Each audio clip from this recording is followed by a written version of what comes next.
decided to record a few videos only because I am inundated with questions, emails, and text messages from people asking me a range of questions on issues that they are finding very, very hard to deal with at the moment.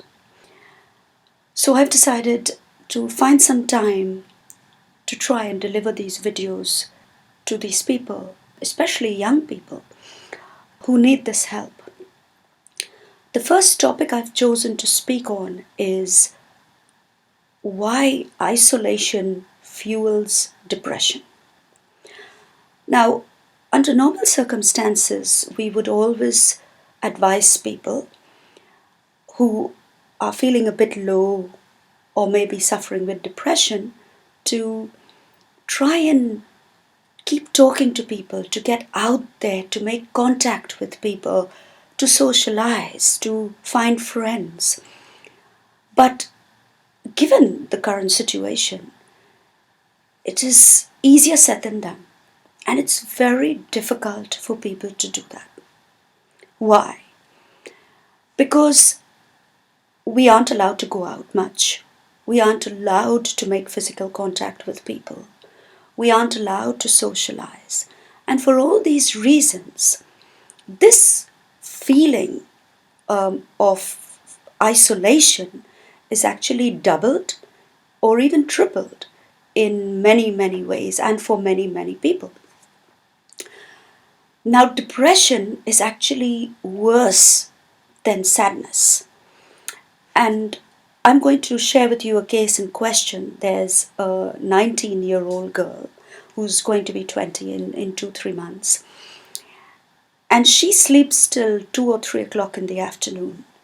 She's often tearful, fights for anything, gets angry for anything, gets upset for little things, has been seen to binge eat, and has this feeling of extreme sadness that she's going through every day.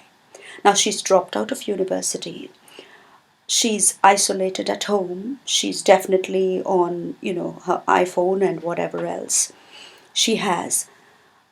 But she complains of still feeling very depressed, very sad, very isolated, and not knowing what to do. Now, if you have ever felt this way, or if you are not, a young person and you're a little older, have you ever felt that you've been gaining weight lately? Have you ever felt this feeling of low self-worth? Or this hopelessness that you wake up with, of knowing that I know I could do that, that's a possibility, but I just don't feel the urge to get started. I just don't feel like doing anything. And when you say that, you become tearful. Now, I'm going to leave you with 5 little tips that can help. But you've got to promise me that you're going to make the effort to do this. So the first tip is talking. You can talk to people. Make sure that you somehow talk to somebody every day. Now, you may not be able to talk to your parents or your family members or your husband. Usually, this is the main problem. We cannot share our most pressing issues and needs with the people who are closest to us. There are trust issues. There are issues where they don't believe us. They think we're talking a lot of rubbish. This is all that comes out during the coaching sessions that I hold for people. But talking is number one priority. Try to build up those deep connections that you've had, but in new ways. So, let me give you an example. I've always had a team working for me in India. But over this lockdown, I've tried to elicit and find what their talents are. And I've tried to motivate them. So we hold these calls on Zoom every second day. And we talk about work, we talk about how we can help the poor, we do all of that. But what I've also tried to get out from them is their personal stories. And I am trying my best to help them to actually stand up and speak to people about what has happened to them. And it is truly and absolutely magical to see how they have come alive. So, if you're an author and your book has gone nowhere and you're very frustrated that that has happened to you, there are these world-renowned authors who are doing free webinars, offering free training, and all you have to do is click on a link at a certain time. Trust me, if you can do that, the ideas that come to you will start flowing and you will know what to do for yourself. Now, there are so many professionals who are doing this to try and help people. They're doing it for business reasons too, but the benefit that you can get out of listening to them and asking questions and making friends and talking to people is profound. Now, the second tip I want to leave with you is motion triggers emotion. Now, what does that mean? We think that we can sit down and listen to music and, we'll feel great. No. What you need to do is to get that body moving. Even if you are isolated at home, force yourself to get up and do some exercise. Go for a walk if you can, if you have a garden or if you have a park near you. But if you don't, get yourself a set of weights. Pick up a jar of sugar and a jar of rice. Pick up anything, but get your body moving. Why? Because this motion triggers positive emotion, and this reduces negative thought and makes you feel like you can get through this crisis. You can do something for yourself.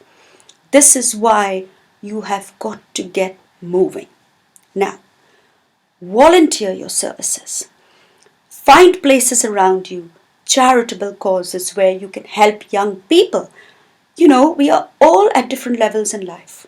Now, we can help people who need the help, who are less educated than us, or need that help and that advice and that mentoring, and yet there are people above us who can mentor us. So I mentor and I coach plenty of people, but I also have a mentor.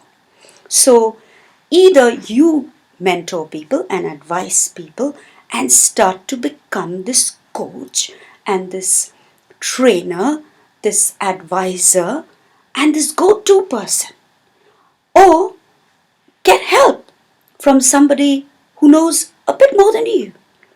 And you will find that your life will just open up. Now, another thing that you can do leads me to my fourth point, is to find peace. Now, whether that be through meditation for 20 minutes a day, or whether that be with you just sitting alone, with a cup of coffee or a cup of tea, whatever that may be, but take time to sit and to think. Do you know Winston Churchill always locked his office and said to his secretary, "This is my time to think. I don't want anyone disturbing me. I don't want any appointments, and I don't want any calls. I just need time to think." So, be angry, be upset, be tearful, be thoughtful, but take this time to come to terms with what you are, what you are going through, and try to make that plan for that day that this is how I'm going to deal with things. It is the most effective technique that has helped me, and that's why every morning I come down to my conservatory, I sit by myself with my cup of coffee, and I evaluate my day. That's what I do.